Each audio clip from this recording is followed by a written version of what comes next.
Are you running out of money in the middle of your flip? Don't have money for your next flip? Well, it's not your fault. It's really your stack. In this video, I'm going to show you how building your own stack gives you liquidity, gives you the ability to buy when you want and keep this thing flowing. So what is a funding stack?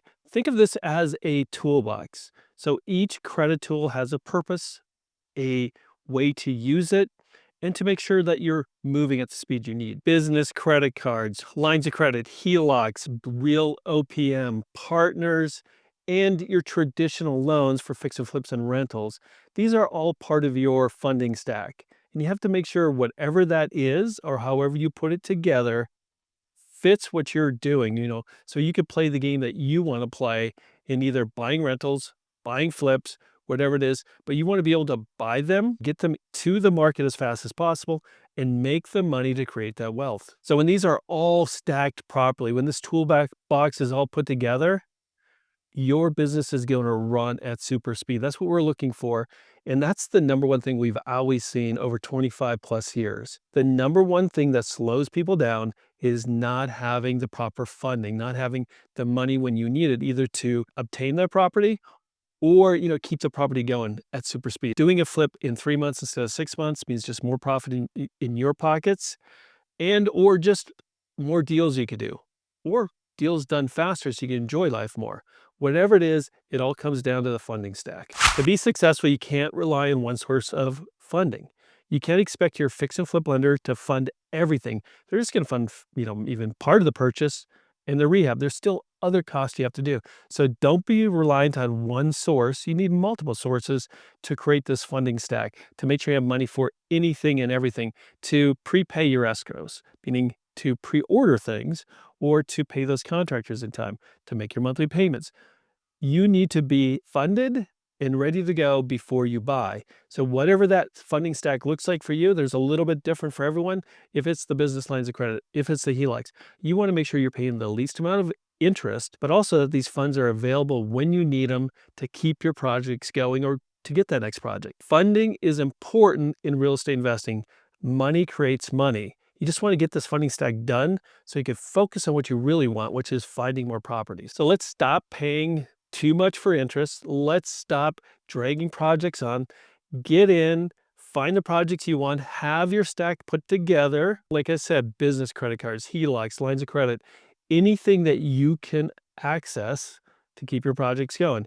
Make sure your funding stack is set up properly and before you start investing. So what does a proper funding stack look like? It's a little bit different for everyone because it depends on a few factors and what you can obtain now and what you could grow to. Credit cards is a great place to start with your stack. Business credit cards over personal credit cards always, but it is a tool that you could use to prepay for your materials. You could pre-order your materials. Used correctly with different services, you could actually pay contractors through your credit cards with ACH or with cash or whatever it may be. Business credit cards are a great tool as long as you're not keeping large amounts on there on a going basis. You want to use them, get your bonuses, get your benefits, and pay them off. Also, like for that quick cash, for the easy money, access is lines of credit and HELOCs. And HELOCs could be on your owner-occupied property, and you could lend that money to your business. Or it could be on your rental properties. It could be on any property that you own, you could get a HELOC. You're probably looking at smaller credit unions or smaller regional banks in your area to get you the best rates, the best terms on rentals and your owner-occupied property. Business lines of credit, if you've been in business, if you have an established relationship with a bank that does business credit lines like US Bank, Citibank, Wells Fargo, all the big banks are typically the ones who will do business lines of credit. So you need stack number one, you need the available money, that business lines, the HELOCs, the business credit cards. Then you need the next stack, which is other people's money, real people's money, people in your neighborhood, people in your groups, people who are looking for a better return. Who out there is not looking for a better return than the banks are giving them? Pretty much everyone. So real other people's money, they may have 5,000, they may have 500,000, but using that money and connecting with that money is going to be the easiest, fastest, and most profitable funding you'll ever find, because it's just a call to get that. Hey, I need to cover the rehab on this project. Can you help me with that? Here's a lien on the property, all those good things, or even a partnership. So building this stack, it's available funds first, which is the business credit cards, the HELOCs, the lines of credit. Next is some of that longer term or more flexible funding, a little bit harder to find. So you have to start working now. But once you find it, it is golden. That is real other people's money. That is partnerships, maybe on a deal. And third is just your traditional funding. It's your fix and flip lender. It's your DSCR loan. It's your conventional loan, whatever that is. They cover the bulk of it, but they're not going to cover all of it. You need that funding stack to cover the payments, the down payments, the earnest money, the escrows, paying your insurance, prepaying your contractors, all these things to keep this going. This is a business. You need money for this business. Set it up right so you have money for anything that you need to keep this going.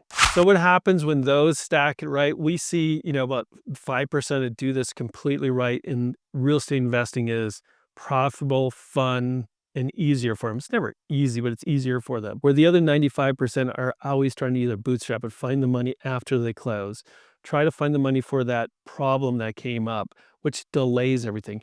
If you miss one item, one contractor on a project, like you don't have the money to pay the HVAC person or the plumber or the drywall person, it can affect everything down the line. It's a domino effect because everyone is scheduled. And if you miss paying one person, and if that person isn't done, the next person can't go through. So you want to make sure you have the funding to keep these things going. Good deals come up, maybe 2, 3, 4 times a year. That's it. You need to make sure you have the funding at demand. If someone calls and says, hey, I've had steel, I need 5 to 10 grand, you could go pull it off a line of credit and secure that property. You want to make sure you're the one who gets those good deals because those good deals are, another 20, 30, 40% more profit than you're making now on these deals. You want to make sure you're there. So a proper funding stack, make sure you get the projects done correctly and quickly, and it makes sure you get the deals that you're looking for, the really good deals. Another important thing when you're setting up your stack is doing it right. Setting up business credit cards or personal cards, migrating the personal cards over to business cards. Why? Because they're not going to show up in your credit. What happens when you use a bunch of personal credit cards and personal debt to fund this? It impacts your credit score. What happens when it impacts your credit score? It impacts the loans you could get on that fix and flip and the DSCR. You're just escalating the issues and the cost of money by not setting the stack up correctly. So setting up the stack is also keeping everything off your personal credit so that you can get the other loans, the majority of the money, the fix and flip, the DSCRs, the conventional loans that you need to get. And it also just eliminates a lot of the stress. It makes this a lot easier for you, a lot more fun, more profitable for you, because if you have everything, and yes, projects and problems come up, so having that money for it, it just, pay for it, move on, get on to the next deal, make your money. There's always going to be some issues or problems, but there's a lot less stress when you have the money to fix that problem and move on. Stress, people, why they get out of this business is because they get into a project, something pops up, and they have to figure out how to fix it. And then 1 month, 2 months, 3 months later, they're still working on the problem and the project is starting to eat at them. The costs are starting to eat at them. They're starting to see the profits go down and the stress increases. Setting up your funding stack is important because it's going to make you more successful. Setting it up before you get into doing fix and rentals is even more important. So it just makes it easier for you. You want that first win. You want that second win, that third win. Do this right. Set up your stack and you'll see how much easier real estate investing is. So if you're serious about real estate investing, you want to do this right, set your money up. Once you set your money up, you're good to go. You may have to tweak it here or there, but then you can spend almost all your time out there searching for the good properties, the properties that you want. We have an easy to read, powerful book, a great place to start. 100% financing, 100% of the time through money buckets.